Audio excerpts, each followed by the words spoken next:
अस्सलाम वालेकुम viewers, welcome to my channel Gulnaz recipe.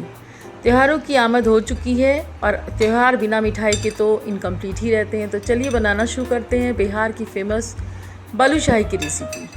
जिसे बनाना के लिए हमें बेसिकली 3 चीज़ों की ज़रूरत होती है: मैदा, शक्कर और घी और थोड़ा सा दही। तो ये मैंने एक परात में मैदा ले लिया है और इसमें मैं घी ऐड कर रही हूँ, 1 पिंच नमक और हाफ स्पून बेकिंग पाउडर। मेरी माँ जब बनाती थी तो उसमें वो बेकिंग सोडा डालती थी, लेकिन मैं आज बेकिंग पाउडर डाल रही हूँ। इसे मैं हल्के हाथों से मिक्स कर रही हूँ।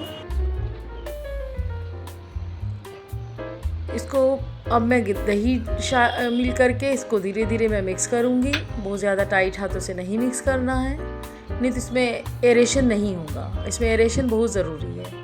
अब मैं इसको फिर से अच्छे से मिला रही हूँ और अब मैं पानी यूज़ कर रही हूँ।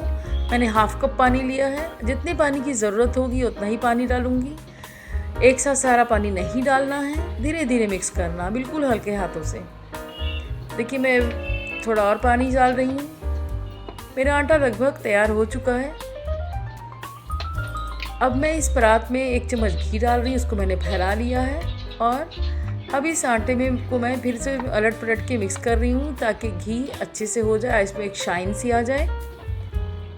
इससे ये और मैं तोड़ भी रही हूँ ताकि ये खस्ता बने, घी हर एक कण में चला जाए इसके।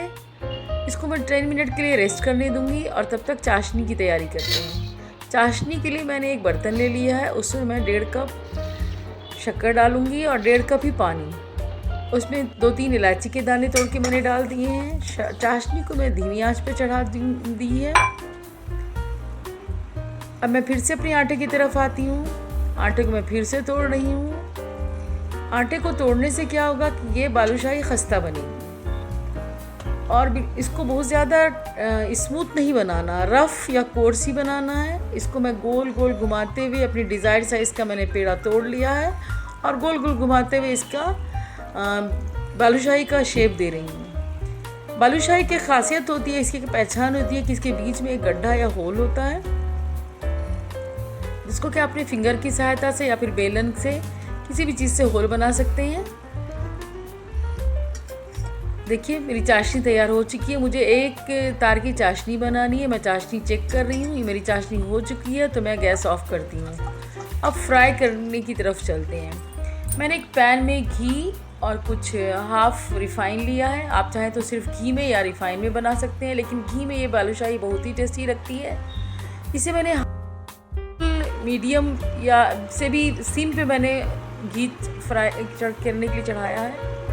घी गर्म होने के बाद मैं उसमें डाल रही हूँ। एक एक करके मैंने घी टेस्ट कर लिया कि ज़्यादा गर्म नहीं है। अब मैंने एक एक करके सारे बॉल्स डाल दिए हैं और देखिए कुछ देर के बाद बॉल्स फूलने लग रहे हैं। अब मैं साइड पलट रही हूँ। इसे धीमी आंच पे तलना इसलिए ज़रूरी है ताकि ये अंदर से कच्चा न रहे। अगर तेज़ आंच हो जाएगा तो ये ऊपर से तो पके हुए दिखेंगे लेकिन अंदर से बिल्कुल कच्चे। तो अब मैं चेक कर रही हूँ कि बालूशाही हुए हैं या नहीं। ये अभी भी थोड़ी देर और लगेगी। इसमें जल्दी बिल्कुल भी नहीं करनी है। देखिए मेरे बालूशाही हो चुके हैं। अब मैं इसे चाशनी में एक करके डाल रही हूँ। अगर आपको ज़्यादा मीठा चाहिए तो आप ज़्यादा देर तक रखें, कम मीठा चाहिए तो आप कम देर के लिए रखें। मुझे कम मीठा चाहिए था इसलिए मैंने 10 मिनट के लिए रखा है। मैंने 3 बैचेस में बनाया है और मेरी बालूशाही बहुत ही मज़ेदार बनके तैयार हुई है। ना बहुत ज़्यादा मीठा है ना बहुत ज़्यादा फीका है, मीडियम जैसा एक स्टैंडर्ड टेस्ट है उसका। बहुत ही मज़ेदार, लोगों को बहुत पसंद आया, घर वालों को। आप भी बनाइए और अपने त्यौहार में स्वाद लाइए। और घर के बनाए हुए चीज़ों की बात ही कुछ और होती है, शुद्ध होती है। Purity is must. And if you like the recipe please